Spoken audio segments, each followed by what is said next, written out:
আমরা সকলেই জানি যে পশ্চিমবঙ্গে কিন্তু এসএআর প্রক্রিয়াটি শুরু হয়ে গেছে। শুধুমাত্র যে পশ্চিমবঙ্গে এসএআর হচ্ছে তেমনটা কিন্তু নয়, পশ্চিমবঙ্গ বাদেও কিন্তু আরও 11টি জেলায় এসএআর প্রক্রিয়াটি শুরু হয়ে গেছে। তো ইতিমধ্যেই কিন্তু এসএআরে ধরা পড়ছে অনেকগুলি রোহিঙ্গানা অথবা অনুপ্রবেশকারী। তো আপনাদের সামনে যে ভিডিওটি দেখতে পাচ্ছেন এটা হলো রোহিঙ্গানাদের পালাতকের ভিডিও। তারা পালাচ্ছিল দেশ ছেড়ে, অর্থাৎ ভারতের ভূমি ছেড়ে কিন্তু তারা পালাচ্ছিল। তাদের কিন্তু বিএসএফ জওয়ান ধরে ফেলে। তাদের ফর্মের ভয়ে তারা কিন্তু 2002 সালের লিস্টে তাদের নাম দেখাতে পারেনি, সেই ভয়ে কিন্তু তারা পালিয়ে যাচ্ছিল। তো এই ছিল আজকের এই রোহিঙ্গানাদের ভিডিও। তো আজকের ভিডিওটির মাধ্যমে যে বিষয়গুলি আলোচনা করব সেটা আপনাদের সামনে একটু তুলে ধরতে চাই। তো আজকের ভিডিওটির মাধ্যমে সবার প্রথমে যেটা আলোচনা করব সেটা হলো পশ্চিমবঙ্গের এসএআর কি সঠিক পথে চলছে। তো রোহিঙ্গানাদের যে ভিডিওটি অর্থাৎ অনুপ্রবেশকারীদের যে ভিডিওটি দেখতে পেলেন আপনি, সেটা দেখে তো মনে হচ্ছে অবশ্যই পশ্চিমবঙ্গেও এসএআরটি সঠিক পথেই চলছে। তো বিএলআরও আপনার বাড়িতে গেলে আপনি কোন ভুলটি একদমই করবেন না সেটাও কিন্তু জানাবো আজকের এই ভিডিওটির মাধ্যমে। কোন ডকুমেন্টের প্রয়োজন হবে আপনি জেনে নেবেন আজকের ভিডিওটির মাধ্যমে, অর্থাৎ বিএলআরও আপনার বাড়িতে গেলে এসএআরের ক্ষেত্রে কোন ডকুমেন্টটি আপনার প্রয়োজন হবে সেটাও কিন্তু জানতে পারবেন আজকের এই ভিডিওটির মাধ্যমেই। তো এবার যেটা সবার প্রশ্ন, কবে আসবে আপনার বাড়িতে বিএলআরও অফিসাররা, অর্থাৎ এনুমারেশন ফর্মটি নিয়ে আপনার বাড়িতে কবে আসবে বিএলআরও, সেটাও আজকের ভিডিওটির মাধ্যমে জানবেন। এবং সবশেষে আপনি জানতে পারবেন এসএআর ফর্মে কী রঙের ছবি, কত সাইজের ছবি এবং কপির ছবি আপনার প্রয়োজন হবে।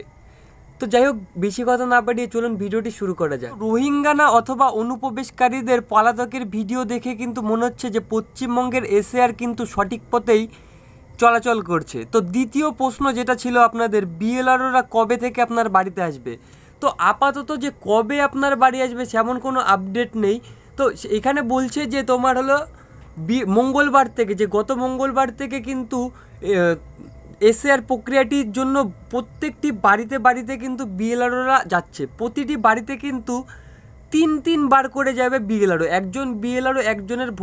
একজন ভোটারের বাড়িতে তিন বার করে আসবে।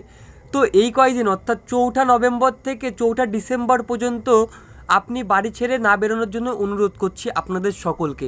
এরই মধ্যে যে কোনো সময় আপনার বাড়িতে আসতে পারে, 4 নভেম্বর থেকে 4 ডিসেম্বরের মধ্যেই। আপনার আশেপাশে কোনো বাড়িতে আপনার ফোন নাম্বারটা দিয়ে রাখতে পারেন, যদি আপনার বাড়ি ছেড়ে যাওয়ার জন্য কোনো প্রয়োজন থেকে থাকে।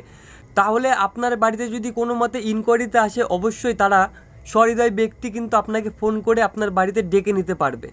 অন্যথায় আপনার বাড়ি ছেড়ে যাওয়ার কোনো প্রয়োজন বোধ করবেন না, অর্থাৎ যে কোনো সময় আপনার বাড়িতে বিএলআরওরা ফর্ম নিয়ে চলে আসতে পারে, এনুমারেশন ফর্ম। তো এবার যেটা দ্বিতীয়তে প্রশ্ন ছিল যে কোন ডকুমেন্ট আপনার প্রয়োজন।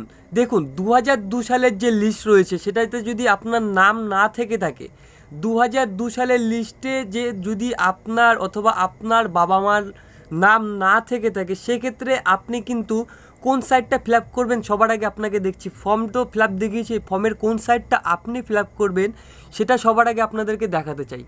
তো এই হলো এনুমারেশন ফর্ম, যা বিএলআরওরা প্রত্যেকের বাড়িতে একজন ভোটার পিছু 2 কপি করে দেবে। তো এই ফর্মটি কিন্তু আপনার বাড়িতে নিয়ে আসবে। তো ফর্ম ফিল আপ তো ভিডিও আপনারা দেখেছেন, যারা দেখেননি তারা কিন্তু এই ভিডিওটি শেষে একটি ভিডিও দেওয়া হবে, তারা কিন্তু অবশ্যই সেই ভিডিওটি দেখতে পারেন। তো এবার যেটা প্রশ্ন ছিল, যাদের 2002 সালের লিস্টের নাম নেই তারা কোন সাইডটা ফিল আপ করবেন। তো এইখানে দেখতেই পাচ্ছেন, এটা কিন্তু যাদের 2002 সালের লিস্টে নাম রয়েছে তারা কিন্তু এই সাইডটা ফিল আপ করবেন। এগুলো তো অবশ্যই এগুলো তো সবাই ফিল আপ করবে, কিন্তু যাদের 2002 সালের লিস্টে নাম নেই তারা কিন্তু এই সাইডটাতে ফিল আপ করবেন, এই যে এইখানটাতে।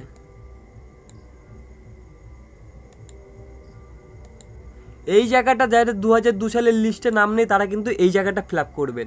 এইখানে আপনার আত্মীয়র বিবরণ দিতে হবে। যদি আপনার বাবা মার নাম নাও থেকে থাকে, সেক্ষেত্রে কিন্তু আপনার পরিচিত কোনো ব্যক্তি যার 2002 সালের লিস্টে নাম রয়েছে তেমন ব্যক্তিকে কিন্তু আপনি আপনার আত্মীয় হিসেবে পরিচয় দিতে পারেন। সেক্ষেত্রে অবশ্যই আপনার হিয়ারিং হবে। আপনার 13টি নথির মধ্যে যে কোনো একটি নথি আপনাকে দাখিল করতে হবে। আপনার যদি 2002 সালের লিস্টে নাম থেকে থাকে কিংবা আপনার বাবা মার নাম থেকে থাকে, সেক্ষেত্রে কিন্তু আপনার কোনো হিয়ারিং বা কোনো ডকুমেন্টেরও প্রয়োজন নেই। তো যেহেতু 2002 সালের লিস্টে আপনার নাম নেই, এর মধ্যে দাবি করেছে অনেকে, সেক্ষেত্রে এই জায়গাটা ফিল আপ করেই তাকে এমন ব্যক্তি চয়েস করতে হবে যার 2002 সালের লিস্টে নাম রয়েছে, সেমন ব্যক্তি।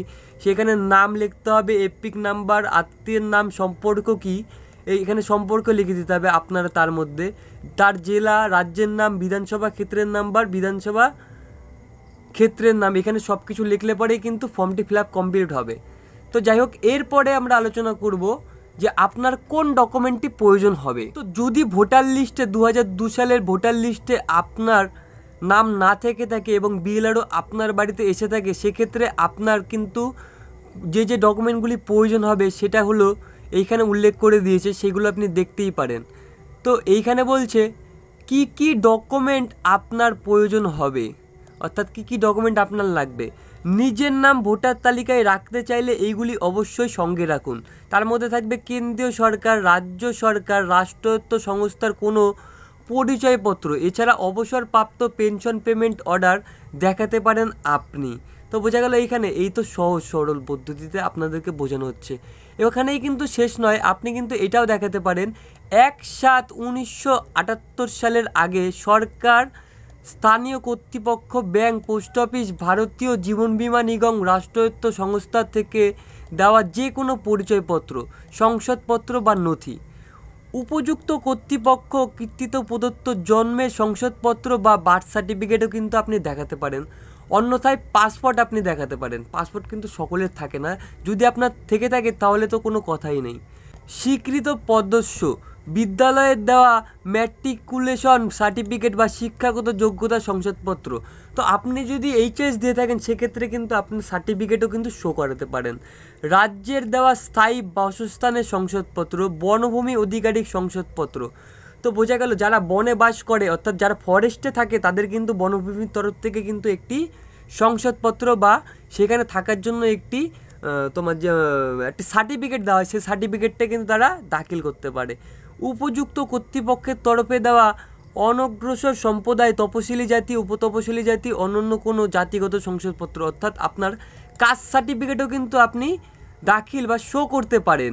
তো এখানে বলছে জাতীয় নাগরিক পঞ্জি, এনআরসির নথি। তো এনআরসি কিন্তু যেহেতু ভারতবর্ষে হয়নি, ভারতবর্ষে ভুল, পশ্চিমবাংলায় হয়নি, সেক্ষেত্রে কিন্তু এটা পশ্চিমবাংলার ক্ষেত্রে খাটবে না। আসামে যেহেতু এনআরসি শেষ পথে, আসামের লোকেরা দেখাতে পারে, যেখানে এনআরসি হয়েছে সেখানে কিন্তু এনআরসির নথি দেখাতে পারে। এনআরসি দেখালে পরে কিন্তু কোনো ডকুমেন্টারি আপনার প্রয়োজন নেই। তো রাজ্য বা স্থানীয় কর্তৃপক্ষের দ্বারা তৈরি করা ফ্যামিলি রেজিস্টার তথ্য, সরকারের তরফে কোনো জমি বা বাড়ি বরাদ্দের শংসাপত্র বা দলিল। আপনি কিন্তু বাড়ির দলিল, যেটা 1/7/1978 সালের আগের হতে হবে। বাংলায় গতবার এসআর হয়েছিল 2002 সালে, সেই তালিকায় যাদের নাম রয়েছে তাদের নতুন করে কোনো ডকুমেন্ট দিতে হবে না বলেই খবর রয়েছে। তো বোঝা গেল এই তো ছিল যে কোন ডকুমেন্ট, এই 13টি ডকুমেন্টের মধ্যে যে কোনো একটি ডকুমেন্ট কিন্তু আপনাকে শো করতে হবে। তো এবার যেটা আপনার প্রশ্ন ছিল যে আপনার বাড়িতে বিএলআর আসলে পরে আপনি কি করবেন। সবার প্রথমে তো আপনি ঘাবড়াবেন না, আপনি মাথায় রাখবেন আপনি অনুপ্রবেশকারী নয়, আপনি কিন্তু রয়েছেন। আপনার নাম না থাকুক, আপনার পিতামাতার নাম কিন্তু 2002 সালের লিস্টে রয়েছে। আপনার যদি পিতামাতার নাম নাও থেকে থাকে সেক্ষেত্রে কিন্তু আমি আছি, আমি আপনাদেরকে সাপোর্ট করব। তো যদি আপনি রোহিঙ্গারা না হয়ে থাকেন বা অনুপ্রবেশকারী না হয়ে থাকেন, প্রথমে বিএলআরও গেলে আপনি কিন্তু একদমই ঘাবড়াবেন না, আপনারা তাদের সঙ্গে সহযোগিতা করবেন, আপনার অসুবিধার কথা তাদেরকে জানাবেন। আপনার কাছে যে ডকুমেন্ট আছে সেগুলো কিন্তু আপনি জানাবেন, পঞ্চায়েত থেকে সার্টিফিকেট নিয়ে রাখবেন। যে ডকুমেন্টগুলি বললাম তার মধ্যে যে কোনো একটি কিন্তু আপনি সর্বসময় হাতের কাছে রাখবেন। বার্থ সার্টিফিকেট হোক, তোমার জমির দলিল হোক, পাসপোর্ট হোক, যে কোনো জিনিস আপনি কিন্তু হাতের কাছে রাখবেন। 2002 সালের লিস্টে যদি আপনার বাবা মার নাম থেকে থাকে সেক্ষেত্রে তো এসবের কোনো কিছু প্রয়োজনই নেই। তো এবার যেটা লাস্ট প্রশ্ন আপনার ছিল যে এসআরের ফর্ম, আপনাকে তো দুটো করে ফর্ম দেবে, আপনার তাহলে কপি ছবি লাগবে। দেখুন এখানে মনোযোগ সহকারে, এইটা হলো স্ক্যানার কোড। এইখানে এসে কিন্তু বিএলআররা আপনাদের স্ক্যানারে স্ক্যান করবে। এইখানে কিন্তু ফর্ম ফিল আপকালীন কোনো কালি লাগাবেন না, আপনি এই জায়গাটা সাবধানে রাখবেন। আর এই যে এক কপি ফটো আপনার ভোটার কার্ড অনুযায়ী কিন্তু এখানে এক কপি ফটো আপনার ছাপানোই থাকবে। তো এই যে ফটোটা আপনার এক কপি ছাপানো রয়েছে, এইখানে কিন্তু আপনার এক কপি ছবি প্রয়োজন হবে। তো দুটো ফর্মে আপনার 2 কপি ছবি প্রয়োজন হবে। ফটোর ব্যাকগ্রাউন্ডটি আপনি হালকা ব্লু, সাদা বা হালকা গোলাপিও রাখতে পারেন। পাসপোর্ট সাইজের ছবি লাগবে আপনার 2 কপি, 1 কপি করে এখানে ছাপানো থাকবে, 1 কপি করে আপনাকে আটকে দিতে হবে এর ফর্মের ভেতরে। তো একটি ফর্ম, 2টি ফর্মই আপনাকে ফিল আপ করতে হবে। সেই ফর্ম ফিল আপের কালি হবে কিন্তু সবুজ। একটি ফর্ম আপনার কাছে রেখে দেবে এবং দ্বিতীয় ফর্মটি কিন্তু বিএলআররা আপনার সঙ্গে নিয়ে যাবে।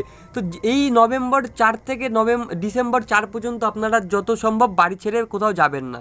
এরই মধ্যে কিন্তু আপনার বাড়িতে কিন্তু বিএলআররা চলে আসবে। একটি বাড়িতে 3 বার করে আসতে পারে বিএলআররা। তো যাই হোক, আজকের ভিডিওটি এখানেই শেষ করছি। আপনাদেরকে অসংখ্য ধন্যবাদ জানাচ্ছি ভিডিওটি মনোযোগ সহকারে শেষ পর্যন্ত দেখার জন্য। আরও যদি আপনার কোনো রকম কোনো প্রশ্ন থেকে থাকে তবে অবশ্যই ভিডিওটিতে কমেন্ট করে জানাতে পারেন।